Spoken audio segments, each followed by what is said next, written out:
Hi, everybody. We are so excited to be here today with one of Canada's most cherished composers.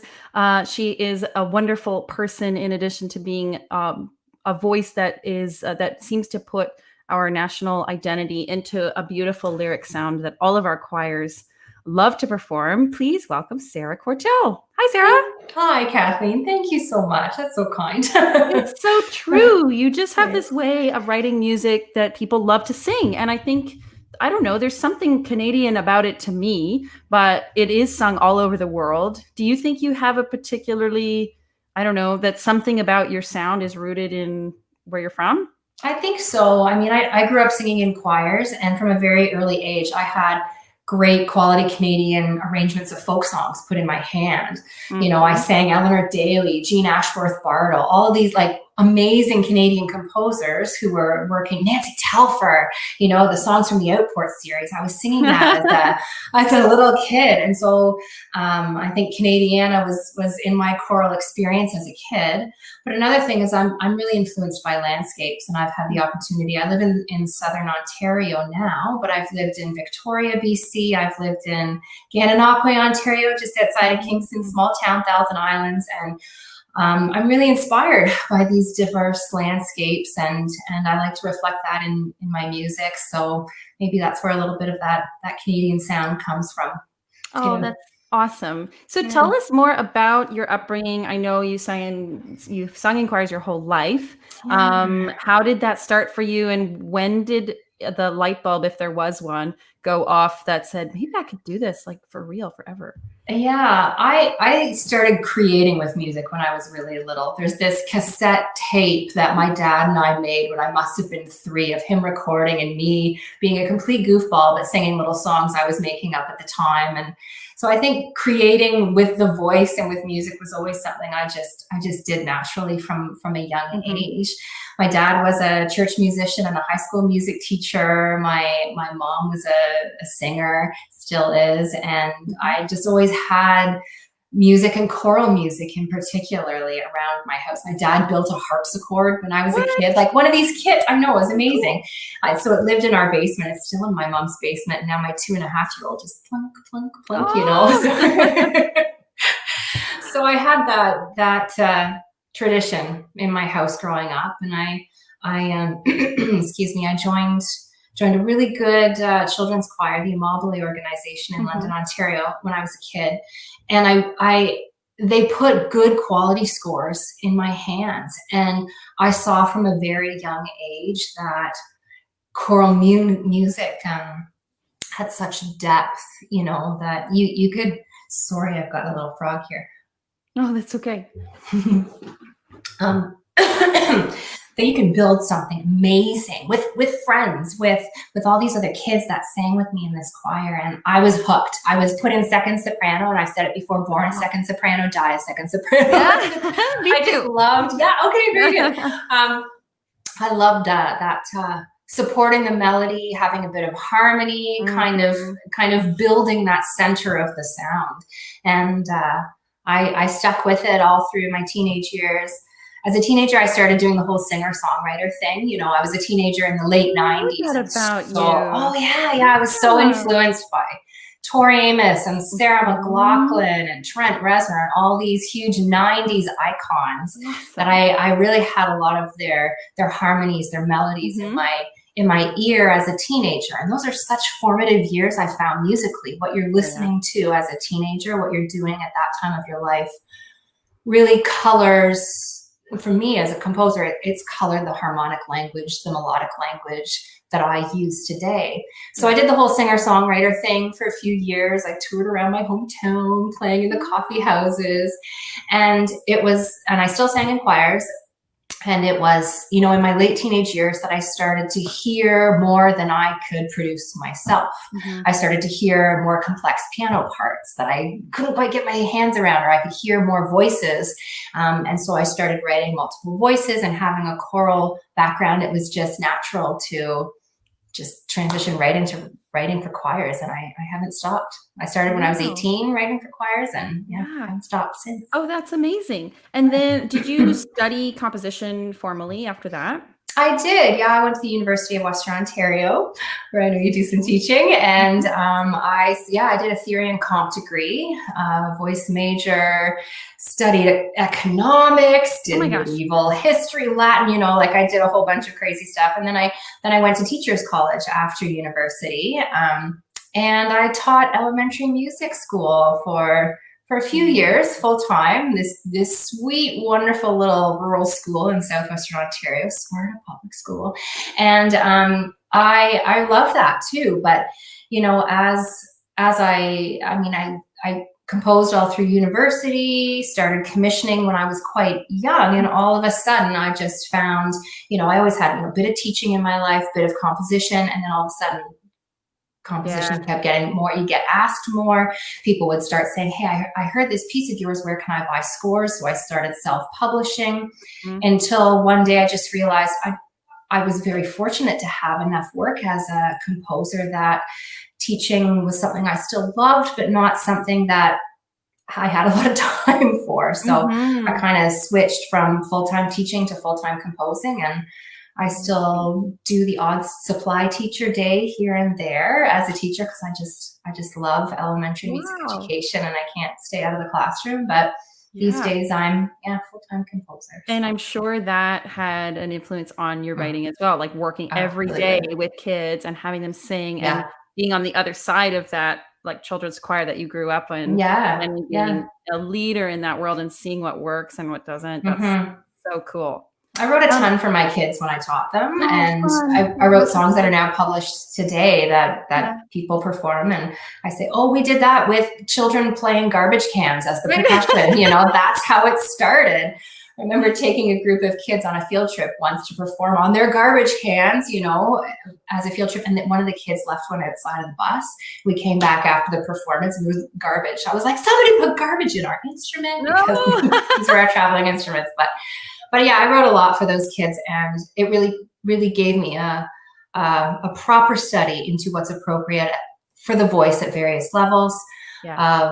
of student development, what kids like, what kids want. They want texts with integrity. They want an appropriate musical challenge. They want to grow as they're singing, and they want to bite off something solid. So it really gave me a good foundation in understanding what kids at various levels can handle and what challenges are good for them. Yeah, I love that about your writing for kids choirs because Hmm. all too often we get things in our publishers' packets or whatever that Mm. are really, childish, for lack of a better word, Yeah, but yeah. don't give. I mean, the kids that I've worked with at least, are so thoughtful and Oh want to yeah, engage, like you say, with something that they can really sink their teeth into and think about and develop as singers and all these yeah. things, and I love your music for kids for that reason Great. because it always Thanks. gives a challenge that's not out of reach. Yeah, good, So good. how do you Thanks. approach writing for adults, if at all differently, from Mm. writing for kids? So I'm fortunate that I am pretty much commission based. Every piece I've written in the past 2 years has been a commission. So I approach it in the same way, is when I want to write something for a specific choir, I get to know the choir. I want to know what they've performed in the past couple of years. I look at their programs, I look at any videos or recordings that they've made, but I want to look at the spirit and the heart of the Mm, choir, because when I'm writing for a group, um, I want it to be a good match. I want it to be something that is technically appropriate, right in that sweet spot for a technical challenge, um, but also is meaningful to them, that they can find connection with the piece. It helps them connect to the piece, it helps them connect to each other, and it helps them to connect to the audience. So I'm really performer focused when I'm commissioning, all the while, keeping my own voice in there, and wanting to stay true to myself, but really trying to know who will be singing this and how to make it a good match for them. right. So it's not about adults versus kids, it's really about the No. individuals and the Yeah, community and the context, and absolutely. that's so cool. That's Yeah. awesome. So speaking of writing to commission and Mhm. taking your work more full-time as a composer, what has that looked like in the last 6 months? It's been creatively quiet in my head. Life is just about so many other things right now that to think about being creative is challenging. the last 6 months actually have not been empty of work for me because I had commissions scheduled to be written now, to Right. be performed later. Those commissions will still happen. I'll still write them and I will hand them in and they'll go, thank you. We'll get to this sometime, we hope, probably online, maybe not, Right. So I think for me going forward, the trickle down will be the next year to two, because I'm already seeing less commissions coming in. Score sales, of course, will be much reduced as people take last year's program and use it next year, perhaps, what they didn't get to. So they won't be buying a lot of scores. So while I've been busy enough, and during lockdown and, as I call it, COVID times, I think the next year and a half will see me trying some new things because life will look a bit different. Yeah. Yeah. Yeah. Wow. I know everybody is having to pivot a little bit, and I think you're right. Yeah. Composers might just feel it later than the performers who are working Yeah. and lost all the gigs this spring. Absolutely. And it'll just be a bit of a lag effect, and hopefully we can Mm-hmm. hobble back to Yeah. some semblance of normal before too Yeah. long. I think one of the things I've tried this spring is to think about what choirs will want and need, and if we are not together singing as choristers, we're still singers, so we still sing in our own homes, we still sing in various ways, and if it's one voice, then it's one voice. So I've taken some of my choral pieces and pared them down for a solo singer and piano, taken some of my a cappella works, one a cappella work that was for 5-voice treble choir, and added a piano accompaniment and took out all the parts, and now it's solo singer and piano. So it's Cool. been some sort of fun exercises to play around with existing works and try and recreate them in a way that might be helpful or be useful. Usable right now. Yeah. I think that's so smart, and people are craving that too. People are looking for ways to make music together in a way that's doable, either over the Yeah. internet or in a park or whatever. Yeah. So, yeah. Oh, that's wonderful. That's so creative. Are you publishing those new versions? Yeah, they will be published through Oxford University Press. Some of them available online pretty soon, and the others coming this year. Good. Yeah. Tell us about publishing and how that journey has worked for you, because I know as a composer myself and my colleagues, we all have such different journeys into that Yeah. world and different challenges and self-publishing and then how do you approach a big publisher? How did that work for you? And if you had any advice for young composers looking to get something different. Yeah, so I am so fortunate to be published in the way that I am through Oxford University Press. They signed me a couple years ago as a house composer, which essentially means that I am betrothed to them, they to me, and everything I write goes to them, and in return I get a brilliant team of their staff. They help with promotions, they do the editing, they take care of all the admin stuff that I used to do myself when I was essentially self-publishing. So when I started getting more commissions and finding more choirs wanted to do my music, I started printing at Staples. I'd send in my e-file and they would print it off. And this is probably, 10, 15 years ago. So before, I think a lot of electronic score sales were happening. So yeah, I would print myself, I would fold, I would staple, I would package up all the envelopes and send them in. I remember one time I had an order and I was about to leave for a conference in South Korea, and I was outside of Pearson Airport with my husband's pickup truck, folding scores in the bed, shoving them into boxes before quickly mailing them off before I flew. So that was literally so time consuming. Yeah, literally self-publishing. Wow. Anywhere I could. And I loved the organization piece of it. I don't mind the administrative work and the accounting and the invoicing and deciding what you're going to price things as. That was challenging. But I didn't mind that. But it was so time consuming. I was spending more hours a week in administrative work than I was writing. And I think that's such a tough balance for composers trying to get their music out there. And when there's demand for your scores, there's a lot of work to be done behind the scenes. So I eventually moved to selling PDF copies on the honor system, because you just send a PDF with a license to say you are licensed to print 20 copies. You've paid me for 20 copies. And everybody I've worked with has been honorable and respected that agreement. And I just, and that they were pretty much all in Canada for my first few years. So I have this incredible love for the choral conductors across Canada who bought stuff from me when I was folding in my husband's truck, because it was such a boost as a beginning composer to be able to get the music out there.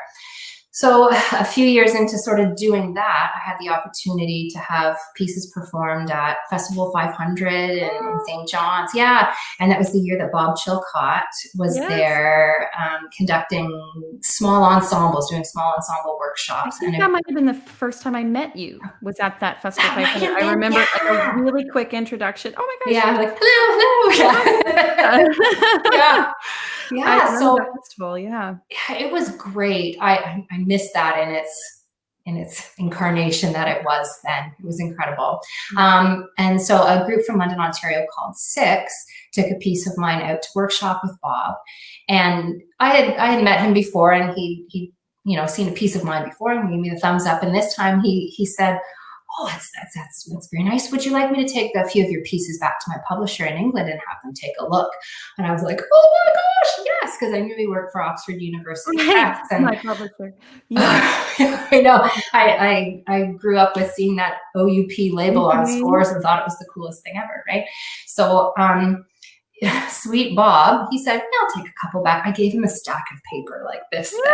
There must have been 10 pounds of paper, Kathleen, that I remember I had this cabbie in St. John's who was the sweetest. He took me from my homestay to Staples where we printed stuff off. He waited for me in the parking lot. I got this huge booklet, CDs, and I gave it to Bob, and he took it back to England, to Oxford. And a few months later, they contacted me saying, of the 25 things you gave to Mr. Chilcott, we have a few that we'd like to talk to you about. And I worked with an editor early on to sort of not change the scores, but just look at, well, okay, is this a little too long? Could we tighten up the piano part here? Simple things that I was learning as a composer could make a choral piece go from good to great. Yeah. And so it was incredible to have somebody critically analyzing my music from not only the musical standpoint, but from also the commercial standpoint, because this is a business. This is my love and my heart and my soul, but you have to feed your family too at the same time when you're a full-time composer. So there's that balance of the integrity of the music and knowing what's going to work and people will want to sing, and hopefully they mesh well. And so it just went from there. I'd publish a few with Oxford, then they'd take on a few more, then take on a few more. And if sales continued to be up, then they'd publish more until I got the house composer gig, which has been just a true and amazing gift, because they're truly just excellent people, kind, honest, wonderful people. And you trust your editors. I mean, that's amazing that as a composer who is so, attached to your art and like passionate, and it is totally your voice, that you have those people you can trust to look at something and actually make a suggestion that you are open to. That's amazing. Yeah, and I've worked with one editor for a few years now, and she knows my music so well that she can pick out things that maybe I do need to work on. Today I was revamping a couple bars of piano. She's like, that's too tricky. It's like, yeah, you're right. That leap is not very kind. So that we have that relationship now, that I have somebody who knows my music well enough to pick it apart, and we know how to work off of each other. It's awesome. Oh, that's so cool. I'm very lucky. It's interesting that you say you had Bob take those. That was sort of getting in the door, right? Yes. With having a known composer that was willing to vouch for you. And I had a similar experience, not as a house. I didn't make it to that level. I'm not composing as much these days, but Stephen Hatfield kind of took a piece and just sort of slipped it under the door. And Yeah. and that's how I got my first piece in print. And I know a Yeah. number of other composers who've had that same experience. Would you say that's like blanket advice for it? Does it still work that way? I think so. Yeah. I have a very limited publishing experience, having been with Oxford as you know for a long time now. But I think the house composers, the composers who have established catalogs with these big publishing houses, they get listened to, you know. And so if they find something that they really like and they submit it to their publisher on a composer's behalf, it's more likely to get looked at, because I know a lot of big publishing companies have a blanket, we don't take unsolicited submissions sort of thing. So you could email all day long to editors and info at la la la, and they're so swamped and they're busy, and it might not necessarily get you any traction. Yeah, totally. Cool. Yeah, good advice. That personal connection, even in the digital age. Yeah. Going to conferences, meeting the composers there, going to a publisher's stand at the conferences. I was surprised that so many of the publishers that have stands at Podium or ACDA in the States or ABCD in the UK send some of their top publishing staff, some of their editors are standing at the booth, you know, so you never know who is at that booth of that publisher's stand. So go and meet those people. Cool. Yeah. Mm-hmm. Do you have a dream commission? Oh, or a dream yeah. that you would like to write? I think I'd love to write for the King Singers someday. I grew up listening to that. That's one of the reasons I knew Bob so well, because I had his voice in my ear since when I was a kid. You know, I think that's my dream. I don't know if I'd ever get commissioned by them, but you know, if maybe Bob would slip under their door sometime, I think that would be my dream. Some year in the future. I know I've got some growth to achieve before that, but that's kind of my dream there. So. Oh, cool. So an a cappella work. A cappella, multi-part, yeah. Yep. And you can make that as hard as you want. As hard as you want. And you know the individual voices you're writing for. Like I wrote years ago for Rioton when they did some workshops in London, Ontario, and I had listened to them so intently, and I took apart their music. I was like, okay, so the soprano Essie, her function typically tends to be this, and okay, the tenor, his function tends to be this in the piece. And I analyzed that music, and I heard their voices and the color of their voices, so to them to be able to try and write for them in a way that would match the individual's voice, not just a section sound. It was really cool. And so I think with a group like the King Singers, knowing who's in when, you can sort of do that sort of thing. Oh, so cool. Yeah, small vocal group stuff. It's a different ballgame really when it comes to composing other than choirs, especially when I'm a big Rioton fan too. Yeah. Very cool. Mm-hmm. Do you have other advice for young choral composers who are, let's say, in their undergraduate, working on honing their craft, but maybe soon to be out in the world? What would you say to them? I think the best experience I had as a young composer was having a group who sang my music regularly so I could hear it out loud. I had a great group became friends, a small women's chamber ensemble called Project Sing, and they sang a lot of my original pieces, a lot of my new stuff, and to be able to workshop it out loud. It's one thing hearing it on Sibelius or Finale. It's another thing hearing yourself sing it. I do a lot of, even now I record my voice singing all parts so I can hear it to make sure that my theoretical knowledge that I've applied sounds good too. So hear your music out loud. Get anybody to sing it, even if it's in their basement, in recital, in concert. Put it in the hands of conductors you love and trust, the conductors that you grew up with, who conducted your children's choir, who encouraged you along the way. They would love to see what their former students are doing, and maybe then try it with their choirs so you can hear it out loud.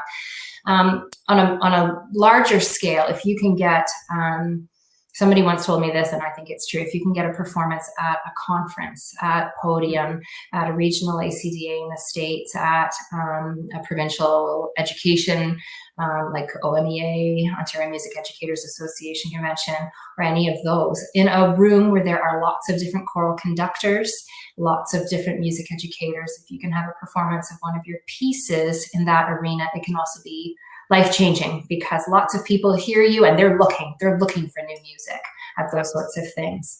So that would be, yeah. And sing in a choir too. Know the voice, love the voice, sing in a choir. I think one of the things I'm excited to do, that being home for the past few months has inspired in me, is to join a choir again, because I miss it. And I sang in treble choirs through almost all of my choral career. So I want to sing in a mixed voice SATB choir, so that I can learn more about how those lower voices work by actually singing next to one. So yeah, double too. win-win, because you get to enjoy it and pick up on some clues. Yeah. Absolutely. Yeah. Oh, that's exciting. Well, you're welcome in any of my choirs anytime. I might be calling. And we will get you in to speak with your alma mater at some point this year too. It'd be great to have you on campus at Western, or on virtual campus perhaps. Absolutely. I'd love to cheer them on. So that, singing in a university level choir was tremendous for me. Yeah. So I support that for sure. Awesome. We have some wonderful, Karen Friedman says, come and sing with Amadeus. She's our librarian. And, and a number of people watching, just lovely comments. I don't see any questions yet. If you are listening, please type your question in. Mari Isabel Valverde is here. She just says, thank you for doing this. Oh, thank you. You're welcome. I want to get her on this interview series as well. And Les Dalla from Vancouver says, wonderful interview. Heather Lynn Benson, thank you for sharing your time. Jane Gorman says hello. She's in the Amadeus Choir as well. So thank you, everybody, for tuning in. Sarah, it's been such a pleasure to chat with you today. Thanks, Kathleen. We'll work together soon, I hope. And I wish you all the best. Thanks. You too. Take care. And thanks, everybody. Thanks. Bye, Sarah. All right. Bye.